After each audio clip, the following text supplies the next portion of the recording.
ಲಕ್ಷ್ಮಣಗೌಡ, ದಳವೇಕೋಳಿ ಮಾಜಿ ಗ್ರಾಮ ಪಂಚಾಯತಿ ಅಧ್ಯಕ್ಷರು.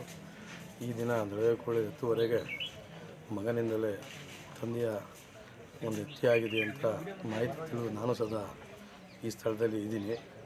ಈ ವಾರಸ್ದಾರರು ಯಾರೂ ಸದಾ ಕಂಪ್ಲೇಂಟು ಕೊಡದೇ ಇರುವ ಸಮಯದಲ್ಲಿ ಪಂಚನಾಮೆಗೆ ಪಂಚಾಯತಿ ಸಿಬ್ಬಂದಿಗಳು ಹಾಗೂ ನಾವು ಎಲ್ಲ ಇದ್ದು ಒಂದು ಕಂಪ್ಲೇಂಟ್ ಕೊಟ್ಟು ಮಾಜೂರು ಸ್ಥಳ ಪರಿಶೀಲನೆಗೆ ಸರ್ಕಲ್ ಇನ್ಸ್ಪೆಕ್ಟ್ರು ಸದಾ ಬಂದು ಈ ದಿನ ಎಲ್ಲ ಥರದಲ್ಲಿ ಮಾಜೂರು ಮಾಡಿ ಸತ್ತೋಗದೆ ಅಂತೇಳಿ ಅಲ್ಲಿ ತೀರೋಗವ್ರೆ ಅಂತೇಳಿ ಗೊತ್ತಾದ ಮೇಲೆ ಮಾಜೂರು ಮಾಡಿರ್ತಕ್ಕಂಥವ್ರು ಮಗನೇ ಮಾಡವ್ರೆ ಅಂಥೇಳಿ ಸ್ವಂತ ತಮ್ಮನೇ ಸದಾ ಮಾಹಿತಿಯನ್ನು ತಮ್ಮನ ಹೆಂಡ್ತಿನೇ ಸದಾ ಪೊಲೀಸ್ಗೆ ಮಾಹಿತಿ ಕೊಟ್ಟಿರ್ತಾರೆ. ಇತ್ತೀಚೆಗೆ ಅವರ ಮನೆಯಲ್ಲಿ ಸುಮಾರು ಆಸ್ತಿ ಕಲಹ ಸಿಕ್ಕಾಪಟ್ಟೆ ನಡೀತಾಯಿತ್ತು. 3 ಜನ ಮಕ್ಕಳಿದ್ದು ಅವರೆಲ್ಲ ಅಪ್ಪನ ಮೇಲೆ ದೌರ್ಜನ್ಯ ಮಾಡ್ತಾಯಿದ್ರು. ಬಟ್ ಇದು ವಿಕೋಪಕ್ಕೆ ತಿರುಗಿ ಇವತ್ತು ಈ ದಿನ ಅವನ್ನ ಸ್ವಂತ ಮಗನೇ ಬರವರಿಗೆ ಹತ್ಯೆ ಮಾಡೋರೆ ಅಂತೇಳಿ ಸ್ವಂತ ತಮ್ಮನೇ ಸದಾ ಹೇಳಿಕೆ ಕೊಟ್ಟಿರ್ತಾರೆ.